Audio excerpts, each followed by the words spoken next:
Imagine waking up Yeah. to find your local airport completely paralyzed. Essential federal workers are going unpaid, and you have heavily armed agents patrolling your city streets. And all of this is happening just because Washington cannot agree on a budget. Right. I mean, it literally feels like the plot of a dystopian thriller. But this is the actual reality playing out across the country right now. Yeah, it really is. So welcome to the deep dive, everyone. We are plunging straight into a massive immediate crisis today.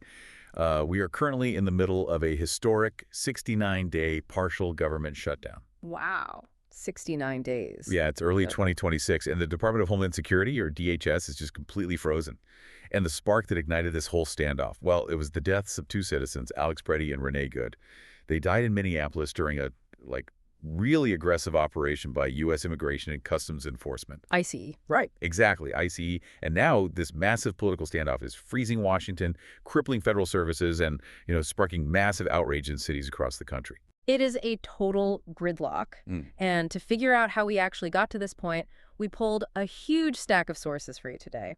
We're diving into everything from Senator Tim Kaine's legislative records to raw protest footage from the streets of Chicago. We've got local news reports from Illinois in here too, right? Yeah, exactly. And even the dry but really crucial economic analyses from the Committee for a Responsible Federal Budget. So our mission today is to cut through all the heavy political noise. We are going to impartially explore exactly what caused this breakdown and how the Senate is attempting a highly controversial budgetary trick to bypass the gridlock. And crucially, what these intense federal battles actually mean for your everyday life, because every single piece of this story connects back to the fundamental mechanics of how our government functions. Or how it spectacularly fails to function when the usual rules just break down. Right. Exactly. Okay, let's unpack this. We need to start with why the government actually shut down in the first place. Because if you look at the timeline, this was not your standard Washington argument over spreadsheets or, a few missing pennies. No, not at all. Lawmakers didn't just disagree on bottom line numbers here. This shutdown sparked from a profound fundamental clash over the actual tactics used by federal law enforcement in local neighborhoods. And the timeline reveals how quickly things escalated. I mean, on January 24th, 2026, Customs and Border Protection CBP agents killed Alex Preddy. Yeah. And then shortly after that, during this massive immigration sweep in Minneapolis called Operation Midway Blitz, another citizen, Renee Good, died. And those two events basically acted as a catalyst. I mean, they ignited an absolute firestorm in Congress, completely breaking down any standard budget negotiations. Right, because Senate Democrats responded by immediately blocking the DHS funding bill. They demanded strict reforms before they would approve a single dollar more. We're talking about really specific demands, too. Mandatory body cameras, hard requirements for judicial warrants before agents can enter private property, and a strict ban on agents wearing masks during operations. But on the other side, fiscal conservatives and Republicans pushed back fiercely against those demands. Yeah, they rejected the proposed reforms. They called them unnecessary bureaucracy. They argued that those kinds of rules would actively endanger federal agents out in the field. And instead of conceding, they laid out their own counter demands. Right, exactly.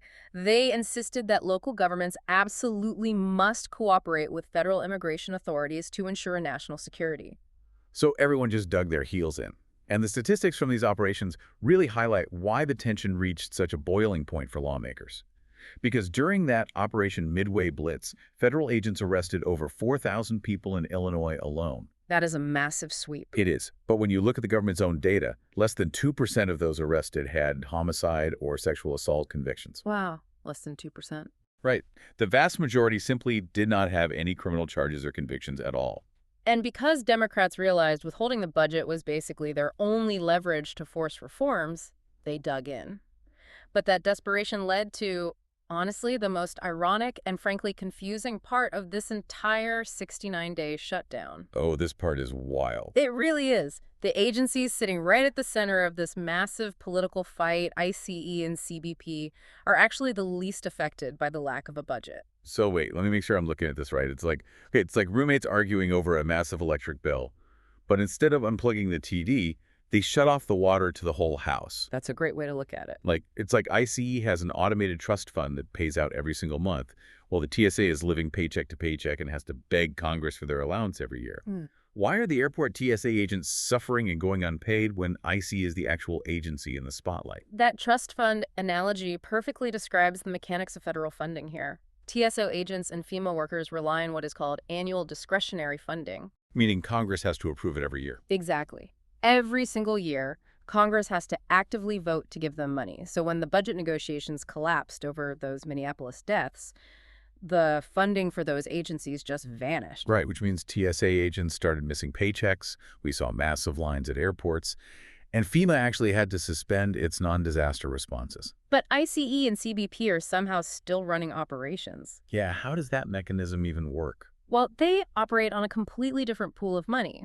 Last year, lawmakers passed a law called the One Big Beautiful Bill Act. The One Big Beautiful Bill Act, okay. Yep. And that law handed DHS $190 billion in mandatory multi-year funding. Specifically, it carved out $75 billion for ICE and $65 billion for CBP. Oh, wow. So it's already locked in. Exactly. Because that money was legally locked in by a prior law, those agents keep getting paid while the rest of the Homeland Security Department is financially paralyzed. So the very agencies that Democrats wanted to rein in by withholding the budget are legally insulated from the budget freeze. I mean, that is a massive structural loophole. It is. And because that loophole exists, the pressure to compromise completely evaporated. I mean, Democrats blocked the annual funding to force reforms, but the agencies they targeted kept running anyway. Right. And Republicans blocked Democratic proposals to reopen the rest of the department, demanding their own concessions on local cooperation. It just resulted in a total grinding gridlock with absolutely no incentive for either side to back down. And that complete lack of leverage is exactly what pushed the Senate to try something they have almost never done before. Because they aren't just sitting around waiting for a compromise anymore. They are attempting an extraordinary, highly controversial workaround. Yeah, they really are. Lawmakers recently pulled an all-night session, what they call a vote-a-rama, to pass a new budget resolution in the middle of the night. And they did it without needing the minority party to agree at all. Right. And to understand how they did that, we need to look at a legislative process called reconciliation. Normally, passing a bill in the Senate requires 60 votes to overcome a filibuster. Right, which means the majority party usually needs at least some votes from the minority party. It forces a basic level of compromise to pass almost anything. But reconciliation acts like a VIP fast pass lane at an amusement park. It entirely bypasses that standard 60-vote line. Right. Budget reconciliation is a special parliamentary rule. It allows the Senate to pass certain bills related to taxes and spending with just a simple 50-vote majority. Exactly. And in this specific case, Senate Republicans adopted a budget resolution to use that fast pass lane to fund ICE and border security operations without needing a single Democratic vote. Hang on, I really need to push back on this logic. Because if reconciliation only needs 50 votes and lets you completely bypass the other party, why didn't lawmakers just use it for everything from day one? I mean, there has to be a catch. Right. You can't just put $140 billion on autopilot forever. If they can do that with a simple majority, why doesn't every party just do this for all their pet projects? What's fascinating here is that you are hitting on the exact reason why budget experts are sounding the alarm. The Committee for a Responsible Federal Budget, the CRFB, flagged this immediately. Okay, what do they say? Well, historically, that VIP fast pass lane was only designed for, park maintenance staff, meaning it was created specifically to reduce the deficit and balance the national checkbook. It was occasionally used for major tax overhauls. Right. But using it to fund ordinary daily operations of a federal agency fundamentally twists the rules. And the numbers they attach to this resolution are just staggering. The text authorizes the Senate Judiciary Committee and the Homeland Security Committee to add up to $70 billion each to the deficit. Each? Yeah. That's a combined total of $140 billion in allowable deficit spending, entirely dedicated to immigration enforcement. And the stated goal of this maneuver is to put immigration enforcement funding on autopilot for 3.5 years. They basically want to ensure these agencies remain fully funded through the remainder of the Trump administration. Which completely removes the annual oversight. I mean, moving discretionary budget items to a mandatory autopilot means Congress no longer reviews those budgets every single year. Exactly. The legislative branch essentially gives up its most powerful tool for accountability, which is the power of the purse. Right. If an agency knows its funding is guaranteed for the next 3 years, regardless of its actions or any controversies, the incentive to listen to congressional oversight drops dramatically. Here's where it gets really interesting, though, because if we look at Senator Tim Kaine's legislative records, we realize this fight over ICE funding and budget reconciliation is not happening in a vacuum. No, it's definitely not. This shutdown is just one front in a much larger battle between the federal executive branch asserting power and local resistance pushing back. And that battle is bleeding into the broader economy. Yeah, if we connect this to the bigger picture, the administration implemented sweeping trade tariffs on global trading partners at the exact same time this budget fight was unfolding. Right. They argued they had the executive authority to unilaterally impose these tariffs to protect domestic interests and, force international compliance with their broader agenda. Wait, if the administration bypassed Congress to enact these tariffs, how is that legal?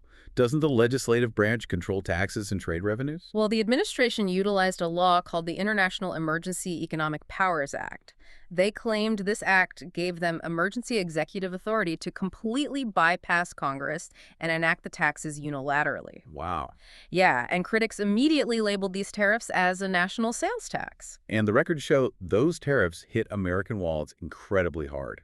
The economic analysis details that these policies were costing the average American household between $4,000 and $5,000 every single year. That's a huge hit for an average family. It's massive. They drove up the price of basic household goods and caused consumer prices to surge across the board. And specific export industries suffered devastating losses, too. For example, the 25% tariff applied to Canadian goods caused United States distilled spirit exports to Canada to plummet by a staggering 62%.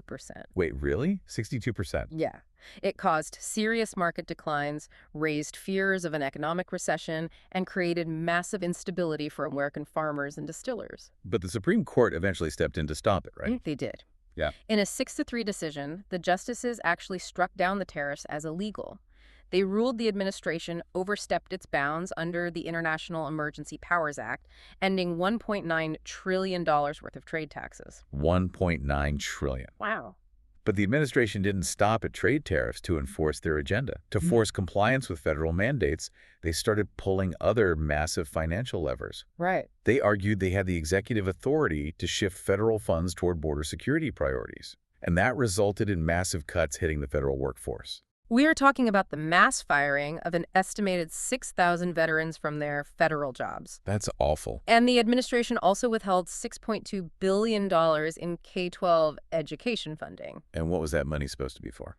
That money was originally supposed to go toward teacher training, mental health resources, and after-school programs for kids.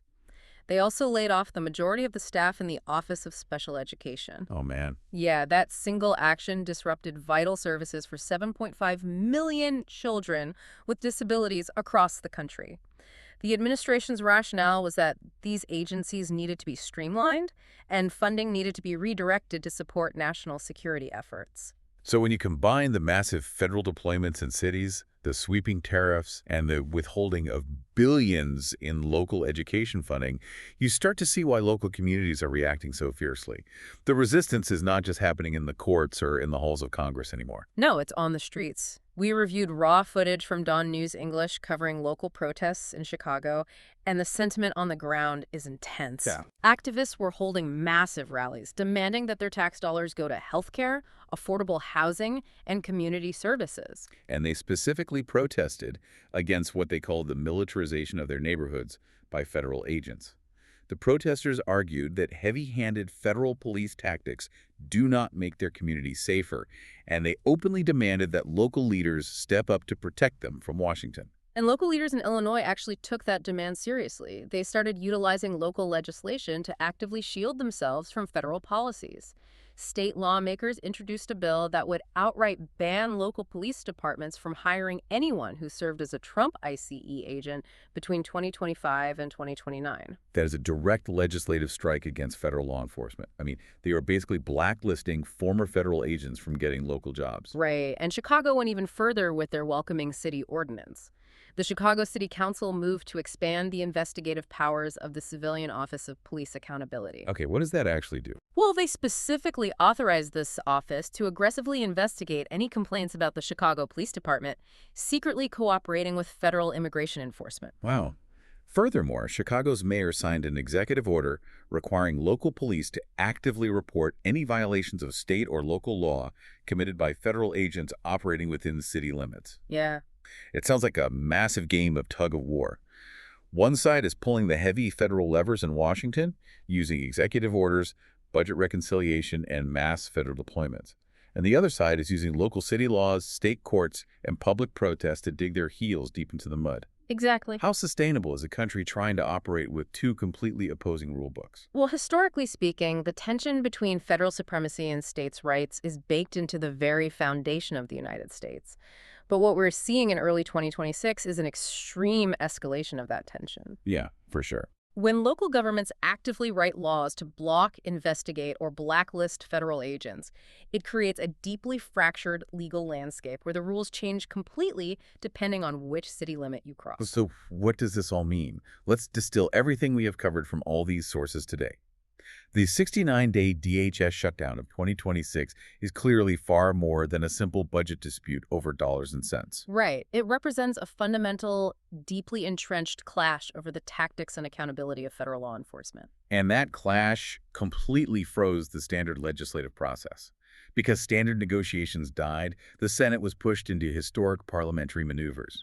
They are attempting to use budget reconciliation as a fast-pass lane to permanently fund agencies on autopilot without minority support. And at the exact same time, the administration's broader agenda created massive economic ripple effects. They utilized emergency powers to enact sweeping tariffs that cost American households thousands of dollars before being struck down by the Supreme Court. Right. They shifted funds, resulting in the mass firing of civil servants and the withholding of billions in education funding. And finally, those aggressive federal actions sparked deep, organized resistance at the local level. Cities and states are passing unprecedented laws to actively resist and investigate federal operations within their borders. If you are wondering why any of this matters to you, just look at the ripple effects. These high-level Washington fights are not abstract theories. They directly impact how long you wait in line at airport security when TSA agents go unpaid. Exactly. They dictate the price you pay for basic household goods at the grocery store when tariffs are applied. And they determine the presence and behavior of federal law enforcement operating right in your local neighborhoods. And this raises an urgent question, one that builds directly on the warning from the Committee for a Responsible Federal Budget. If Congress successfully normalizes the use of budget reconciliation to permanently put agencies on autopilot funding whenever there is a partisan disagreement, what happens to the core function of our government? Right. If a president can just secure a multi-year budget through a simple majority loophole, completely bypassing the normal checks and balances, will future administrations simply put their entire agendas on autopilot? Yeah, that's the real fear. Will we effectively end the need for lawmakers to ever debate, negotiate, or compromise again? If Washington acts like roommates who would rather shut off the water to the whole house than negotiate the electric bill, and then they figure out how to put their own expenses on an endless credit card, how long until the foundation of the house itself starts to crack?